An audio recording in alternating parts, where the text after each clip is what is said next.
Good evening friends. So welcome back to channel. రేపే exam start అవుతున్నాయి CP get. చాలా మంది మెసేజ్ చేస్తున్నారు. ఆల్రెడీ మార్నింగ్ ఒక వీడియో అప్లోడ్ చేసిన, ఇప్పుడు మళ్ళీ వీడియో అప్లోడ్ చేస్తున్నా ఎగ్జామ్ ఎట్లుంటుంది అనే పాయింట్లో. సో మీకు కంప్యూటర్ బేస్డ్ టెస్ట్ ఉంటుంది, ఓకేనా. మీ సెంటర్కి మీరు 1 అవర్ ముందే వెళ్ళాలి. ఆల్రెడీ మనం డిస్కషన్ చేసుకున్నాం ఏమేమి తీసుకుపోవాలనేది. మీరు ఆధార్ కార్డు అండ్ నార్మల్ ఒక xerox, hall ticket xerox first page, ఒక పెన్ను సరిపోతుంది. సో ఇక్కడ మెయిన్ థింగ్ ఏంటంటే ఎగ్జామ్ 90 minutes ఉంటుంది. 90 minutes quiet very very very enough time, ఓకేనా. ఎందుకంటే మనం అలా పోయి మ్యాథ్స్ ఏం చేయం, అర్థమెటిక్ రీజనింగ్ ఏం చేయం, లెక్కలు చేయని కాడ ఏమి ఉండదు. జస్ట్ క్వశ్చన్ టు ఆన్సర్ చదివినమా తెలిస్తే పెట్టాలి, లేదంటే నెక్స్ట్ తెలిస్తే పెట్టాలి. ఫస్ట్ క్వశ్చన్ వచ్చింది తెలుసు అనుకో పెట్టాలి, లేదంటే ఒక 50-50 తెలుసు అనుకో పెట్టాలి, నెక్స్ట్ క్లిక్ చేయాలి. మొత్తానికి తెలియలేదనుకో ఏ ఆప్షన్ క్లిక్ చేయకుండా డైరెక్ట్ నెక్స్ట్ క్లిక్ చేయాలి, అటెంప్ట్ చేయకుండా. అట్లా నెక్స్ట్ క్లిక్ చేయాలి. తెలిసినవి పెట్టాలి, సెలెక్ట్ చేసుకోవాలి, ఏనా బీనా సీనా డీనా సెలెక్ట్ చేసుకొని నెక్స్ట్ క్లిక్ చేయాలి. తెలియని ఏమో ఏది సెలెక్ట్ చేసుకోకుండా నెక్స్ట్ క్లిక్ చేయాలి. మీరు చేయాల్సిన పని అది. మనకి ఒక క్వశ్చన్ చదవడానికి మహా అంటే 10 seconds టైం కూడా పడుతుంది.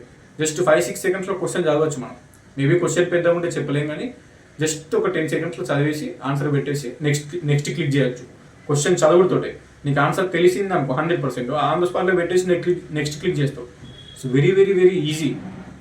90 నిమిషాలు టైం ఇచ్చారు, సో సరిపోతుంది, టెన్షన్ పడాల్సిన అవసరం లేదు. ఇంకోటి ఏంటంటే ఆ 100 క్వశ్చన్లు మొత్తం ఫస్ట్ చూడండి. మీకు 100 క్వశ్చన్లు 30 minutes, మొత్తం 90 minutes కదా, గంటన్నర టైం ఉంటుంది. సో హాఫ్ అన్ అవర్లో మీరు మొత్తం నెక్స్ట్ క్లిక్ చేసి 100 క్వశ్చన్లను కంప్లీట్ చేయవచ్చు ఈజీగా. 30-40 minutes లోపే అయిపోతుంది మీకు, ఓకేనా. అయిపోయిన తర్వాత పక్కన కనిపిస్తుంది మీకు ఫస్ట్ క్వశ్చన్, సెకండ్ క్వశ్చన్. మీరు 100 క్వశ్చన్స్లలో ఎన్ని అటెంప్ట్ చేసిరు, ఎన్ని అటెంప్ట్ చేయలేదు అనేది చూపిస్తుంది పక్కన సిస్టంలోనే. మీకు అర్థమైపోతుంది. మీకు ఏ డౌట్ ఉన్నా కూడా అక్కడ వాళ్ళు ఉంటారు. ఇన్విజిలేటర్స్ అంటే ఆ కాలేజ్ స్టూడెంట్స్ ఇన్విజిలేటర్స్ లెక్క పనిచేస్తారు, తిరుగుతూ ఉంటారు అటు ఇటు. హ్యాండ్ రైజ్ చేసి మీ దగ్గరికి వస్తారు, హ్యాండ్ రైజ్ చేసి మీకు ఏ డౌట్ ఉన్నా కూడా క్లియర్ చేసుకోవచ్చు, వాళ్ళని అడగచ్చు. సో అట్లా చేసిన తర్వాత చూసుకోండి 100 క్వశ్చన్స్లలో నేను ఎన్ని అటెంప్ట్ చేసినా అని. అంటే 100% డ్యామ్ షూర్ ఉన్న క్వశ్చన్లు మీరు పెడతారు కదా. నార్మల్గా 100 క్వశ్చన్లు ఫస్ట్ పెట్టుడు అయిపోయిన తర్వాత చూసుకోండి. అప్పుడు మీకు ఐడియా ఉంటుంది. నేను 20 పెట్టినా, 30 పెట్టినా, 40 పెట్టినా, 50 పెట్టినా అని. ఫస్ట్ అటెంప్ట్లో ఫస్ట్ 100 క్వశ్చన్లు అన్నీ ఫస్ట్ క్వశ్చన్ నుంచి 100 క్వశ్చన్ దాకా చూసుకుంటా పోయిన తర్వాత మీకు అర్థమైపోతుంది సీన్. ఓకే 100 క్వశ్చన్లు అయిపోయినాయి. సో ఇప్పుడు నేను ఎన్ని పెట్టినా, 20 పెట్టినా, 30 పెట్టినా, 40 పెట్టినా, 50 పెట్టినా. అప్పుడు మీకు మీ స్కోర్ ఎంత అనేది అది 100% స్కోర్. ఇక తర్వాత మళ్ళీ రిటర్న్ అటెంప్ట్ చేయని క్వశ్చన్స్ ఫస్ట్ క్వశ్చన్ నుంచి 100 క్వశ్చన్ వరకు మళ్ళీ సెకండ్ సార్ మళ్ళీ చూసుకుంటూ వెళ్తే మళ్ళీ సెకండ్ టైం మీకు గెస్ చేసి పెడతారా, లేదంటే 50-50 ఉన్న క్వశ్చన్స్ పెడతారా అనేది మీరు అది చూసుకోండి. ఇక కొందరు గెస్ చేసి పెడతారు, కొన్ని క్వశ్చన్స్ ఎలిమినేట్ చేసి 50-50 ఉంటాయి. ఆ రెండిట్లో ఏదో ఒకటి కరెక్ట్ అనిపిస్తుంది. సో అట్లా పెట్టండి. సో ఒక మినిమం 50 మీద అటెంప్ట్ చేయండి మీ ఓన్గా. తర్వాత మనం టిక్ల గురించి మాట్లాడుకున్నాము. అది తర్వాత మిగిలిన క్వశ్చన్స్కి ఒక 40-50 క్వశ్చన్స్ మిగిలితే, లేదంటే ఒక 30-40 క్వశ్చన్స్ మిగిలితే లాస్ట్కి పెట్టుకోవచ్చు. అది చెప్తున్నా. సో మోస్ట్లీ మంచిగా ప్రిపరేషన్ అయిన వాళ్ళు మంచిగా అటెంప్ట్ చేస్తారు. బట్ నార్మల్గా ప్రిపేర్ అయిన వాళ్ళు, ప్రిపరేషన్ తక్కువ అయిన వాళ్ళు మాత్రం కొంచెం చూసుకోండి ఇది అన్నట్టు. సో ఏం లేదు, 1 hour ముందు కంపల్సరీ రీచ్ కాండి. నెక్స్ట్ మీ చెప్పిన కదా హాల్ టికెట్ కానీ, ఐడి ప్రూఫ్ కానీ, పెన్ కానీ తీసుకెళ్ళండి compulsory. And original 10th memo, ఎవరికైతే పేరు కానీ, డేట్ ఆఫ్ బర్త్ కానీ మిస్టేక్స్ ఉన్నాయో హాల్ టికెట్స్లో తీసుకెళ్ళాలి, along with Aadhaar card. So కొంచెం వాటర్ తాగండి ఎగ్జామ్కి ముందే. ఎగ్జామ్ మీకు స్టార్ట్ అవుతుంది అంటే మీరు ఎట్లాగో ఎగ్జామ్కి ముందే ఒక అర్ధగంట ముందే అక్కడ కూర్చుంటారు సిస్టమ్ ముందు. సో ఒక గ్లాస్ వాటర్ తీసుకొని ప్రశాంతంగా మీరు పడుకోండి, లేదంటే ఒక మెడిటేషన్ చేసుకోండి ఒక 10 minutes 20 minutes మీకు ఉన్న టైంలో. సో మీకు మీ ఎగ్జామ్ స్టార్ట్ అయ్యి ఒక 5 minutes ముందు వాళ్ళు మీకు చెప్తారు ఎట్లా లాగిన్ కావాలన్నా కూడా అడుగుతారు. నాకు తెలిసినంత వరకు hall ticket date of birth అంతే, మీ హాల్ టికెట్లోనే ఉంటుంది. Hall ticket number, me date of birth, అది కూడా ఎంటర్ చేయరాకపోతే ఇన్విజిలేటర్లో హెల్ప్ చేస్తారు. సో టెన్షన్ పెట్టుకోవాల్సిన అవసరం లేదు. నాకు కూడా స్టార్టింగ్లో డేట్ ఆఫ్ బర్త్ సెలెక్ట్ చేసుకుని కూడా రాకపోదు. Hall ticket number, password date of బర్తే ఉంటుంది, హాల్ టికెట్ నెంబర్ ఉంటుంది. మోస్ట్లీ అదే ఉంటుంది. ఒకవేళ వేరే ఏమన్నా కూడా వాళ్ళే చెప్తారు మీకు ఎట్లా ఎంటర్ చేయాలి అనేది. మీకు ఎంటర్ చేయకపోతే వాళ్ళే వచ్చి ఎంటర్ చేస్తారు. ఇన్విజిలేటర్స్ తిరుగుతూ ఉంటారు ఒక్కొక్కరు. So simple. Next target 50+ marks 50+ marks target పెట్టుకోవాలి మనము. సో ఒకవేళ పేపర్ బాగా ఈజీ వస్తే కట్ ఆఫ్ 60 కూడా పోతుంది. అంటే 60, 55, 60 కూడా పోతుంది మెయిన్ క్యాంపస్లో ఉస్మానియాలో సీట్ రావాలంటే. బట్ నార్మల్గా అయితే 50+ అనేది గుడ్ స్కోర్ క్యాంపస్లో సీట్ రానికి. మీకు మనకు 40-45 మార్క్స్ వస్తే క్యాంపస్ రాదా అంటే చెప్పలేము కానీ. సో అప్పుడప్పుడు బాగా పేపర్ టఫ్ వచ్చినప్పుడు 45 వస్తే కూడా క్యాంపస్ వస్తుంది. నార్మల్ 40 ఎబో వచ్చినా కూడా ఏదో ఒక క్యాంపస్ వస్తుంది. ఇప్పుడు చాలా ఉన్నాయి కదా, కాకతీయ యూనివర్సిటీ ఉంది, తెలంగాణ యూనివర్సిటీ ఉంది, మహాత్మా గాంధీ యూనివర్సిటీ ఉంది, పాలమూరు యూనివర్సిటీ ఉంది, JNTH ఉంది, శాతవాహన యూనివర్సిటీ ఉంది, కోటి ఉమెన్స్, ఇప్పుడు separate women's university, Veeranari Chakali Ilamma women's university, so అది ఉంది. ఇన్ని యూనివర్సిటీస్ ఉన్నాయి, not only Osmania university. So first priority ఎవరైనా ఉస్మానియాకి ఇస్తారు, బికాస్ మన స్టేట్లో నెంబర్ 1 యూనివర్సిటీ ఉస్మానియా. హైదరాబాద్లో ఉంటుంది, అందరికీ తెలిసిందే. ఇక వరంగల్ కాకతీయ యూనివర్సిటీ అటు వెళ్ళేటోళ్ళు అటు వెళ్తారు, వరంగల్ సెకండ్ ప్రిఫరెన్స్ అన్నట్టు. సో అది కాకపోతే తెలంగాణ యూనివర్సిటీ నిజామాబాద్ అటు వెళ్తారు. అండ్ నల్గొండ మహాత్మా గాంధీ యూనివర్సిటీ ఉంది, సో పాలమూరు మహబూబ్ నగర్ అది ఉంది, Karimnagar Satavahana university. So different యూనివర్సిటీస్లో సీట్స్ వస్తాయి. అందరికీ ఉస్మానియాలో రావు. ఓకే, ఉస్మానియా మెయిన్ సబ్ క్యాంపస్లో వస్తే హైదరాబాద్లో ఉంటాం మంచిగా హాస్టల్స్ PG 2 yearsకి, బట్ అందరికీ హైదరాబాద్లో రాదు కదా. సో కొందరికీ వస్తుంది, మంచిగా చదివి మంచిగా అటెంప్ట్ ఇచ్చిన వాళ్ళకి, మంచి స్కోర్ వచ్చిన వాళ్ళకి. సో అందరికీ all the best.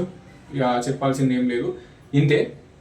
And most importantly, so exam మాత్రం 90 minutes కంప్లీట్ అయ్యేంత వరకు మీరు 2 times 3 times పెట్టిన క్వశ్చన్లు చెక్ చేసుకోరు. 100 questions అప్పుడప్పుడు గాబర్ పెట్టేస్తాం. సో రీచెక్ చేసినప్పుడు, సెకండ్ సారి థర్డ్ సారి రీచెక్ చేసినప్పుడు ఆప్షన్లు అనేవి మీకు ఏర్పడతాయి, అరే తప్పు పెట్టినా కరెక్ట్ పెట్టాలని తెలుస్తుంది. సో రీచెక్ అనేది చేసుకోరు కంపల్సరీ. ఫస్ట్ 4-30 minutesలో 100 questions చూడండి, 100కు 100% కరెక్ట్ అనిపించినవి పెట్టండి. పెట్టిన తర్వాత మళ్ళీ పెట్టిన క్వశ్చన్లు మళ్ళీ చూడండి. సో 50-50 అనిపించినాయి, లేదంటే గెస్ అనిపించినవి పెట్టండి. సో మళ్ళీ థర్డ్ టైం ఇక లాస్ట్ ఒక 10 minutes అయితే అయిపోతుంది ఎగ్జామ్ అనగా, మీ లాస్ట్ ఒక 30-40 questions 50 questions మిగిలితే నేను చెప్పిన ట్రిక్ ఉంటుంది, అట్లా పెడితే బెటర్. సో నా పాయింట్, నేను ఇచ్చేది సజెషన్, అడ్వైస్, ఒక సీనియర్గా ఒక అన్నలా ఫ్రెండ్లా అనుకోండి. ఇక చేసేది మీ ఇష్టం, మీరు తీసుకుంటే తీసుకోండి. ఒక ప్రీవియస్ పేపర్ని పెట్టి ట్రై చేసి చూసుకోండి ఎట్లా వస్తున్నాయని. ఒకవేళ ఇంప్లిమెంట్ చేస్తే బాగానే ఉంది అనుకుంటే మాత్రం మీరు అక్కడ ఎగ్జామ్లో కూడా ఇంప్లిమెంట్ చేసుకోండి. You will get some score, ఒక బెనిఫిట్ అయితే ఉంటుంది. అన్న మొత్తానికి ఇక 100 questionలకి నేను 100 questions మొత్తం ఇట్లా అంటే ఒక 20A 20B 20C 20D అట్లా మాత్రం వర్కౌట్ అవ్వదు. మీరు ఎంతో కొంత చదవాలి, ఎంతో కొంత క్వశ్చన్లు పెట్టాలి. CPGAT రాస్తున్నాం, డిగ్రీ అయిపోయింది అంటే మినిమం నాలెడ్జ్ సబ్జెక్ట్ మీద ఉండి ఆ 100 questionలలో 15, 10, 20 questions మీకు తెలియాలి. మొత్తానికి తెలియకపోతే మాత్రం ఎగ్జామ్ క్వాలిఫై అవ్వడం కష్టం. BCలో 25 marks మినిమం రాకపోతే క్వాలిఫై గారు, నాట్ క్వాలిఫైడ్ అని పడితే ర్యాంకే రాదు. ఇక క్యాంపస్లో సీట్లు రావాలంటే మాత్రం మినిమం ఒక 40, 45, 15 వస్తేనే కదా ఏదో ఒక క్యాంపస్ వస్తుంది. సో వితౌట్ గెటింగ్ మినిమం ఒక 40-45 marks we cannot expect campus. So అది అన్నట్టు. అండ్ ఉస్మానియా రావాలంటే it will be definitely 50+. Paper hard వస్తే తగ్గొచ్చు, 45, 46, 47, 48 కూడా రావచ్చు. బట్ మోస్ట్లీ 50+ ఉంటేనే సేఫ్ సైడ్ ఉన్నట్టు స్కోర్, ఎనీ కేటగిరీ, అది మేల్ అయినా ఫీమేల్ అయినా, any category. And non locals Andhra Pradesh candidates compulsory top 10 single digit rank వస్తేనే మీకు ఉస్మానియా మెయిన్ క్యాంపస్ వస్తుంది. స్కాలర్షిప్ రియంబర్స్మెంట్లు ఏం రావు, మొత్తం మీరే కట్టుకోవాలి. అండ్ NIQ quota, so AP Telangana students కాకుండా వేరే స్టేట్ వాళ్ళు NIQ కోటా కిందకి వస్తారు, వాళ్ళు కూడా అంతే. టాప్ స్కోర్ ఉంటేనే మీకు NIQ కోటా కింద మీకు కూడా సీట్స్ వస్తాయి. మీ సీట్ మీకు ఉంటుంది. సో 2-3 సీట్స్ ఉంటాయి, కాంపిటీషన్ బట్టి అలాట్ అవుతుంది. కాంపిటీషన్ లేకపోతే ర్యాంక్ ఎక్కువ ఉన్నా, ఇప్పుడు మా ఫ్రెండ్ ఉన్నాడు ఉస్మానియా సబ్ క్యాంపస్లో, నార్మల్గా 1900 ర్యాంక్ వచ్చినా కూడా NIQ కోటా కింద మెయిన్ సీట్ వచ్చింది. సో ఎందుకంటే కాంపిటీషన్ లేకపోతే వస్తుంది, బట్ ఇప్పుడు NIQ కోటా కింద కాంపిటీషన్ ఉంది. ఇప్పుడు నా సబ్స్క్రైబర్స్ నార్మల్గా పక్కన మహారాష్ట్ర నుంచి, అక్కడెక్కడో నార్త్ ఈస్ట్ నుంచి మెసేజ్ చేసిన వాళ్ళు కూడా ఉన్నారు. సో అందుకే చెప్తున్నా, కాంపిటీషన్ NIQ కోటాలో కూడా ఉంది, నాన్ లోకల్లో కూడా ఉంది. అండ్ లోకల్స్కి రిజర్వేషన్ ఉంటుంది. సో అంతే. ఇంకేమైనా డౌట్స్ ఉంటే మనకి కామెంట్ పెట్టొచ్చు. And 8886009724 is my WhatsApp number. ఎవరికైనా MA history or MA English notes కావాలి, పర్చేస్ చేయాలి అనుకుంటే 100 rupees సెండ్ చేస్తే అది PDFలో పంపుతా. టైం ఉంది కాబట్టి ఇప్పుడు కొంచెం టైంలో అవి ఏమైనా యూజ్ అవుతాయేమో మీకు. ఆర్ఎల్స్ మీకు ఏమైనా డౌట్ ఉంటే you can text me there. Please phone చేయొద్దు, టెక్స్ట్ చేస్తే నేనే రిప్లై ఇస్తాను. వాయిస్ రికార్డ్ కానీ టెక్స్ట్ మెసేజ్ కానీ పెడతా మీకు. ఫోన్లో చేస్తే నేను లిఫ్ట్ చేయను, ఉన్నది ఒక ఫోన్ కాబట్టి WhatsApp message is fine. So అంతే, మరి ఉంటా. Signing off. Once again all the best to each and every one. అందరూ మంచిగా అటెంప్ట్ చేయండి. Be calm in the examination centre. So attempt well. Okay, ఉంటా. Signing off. This is your campus student. All the best.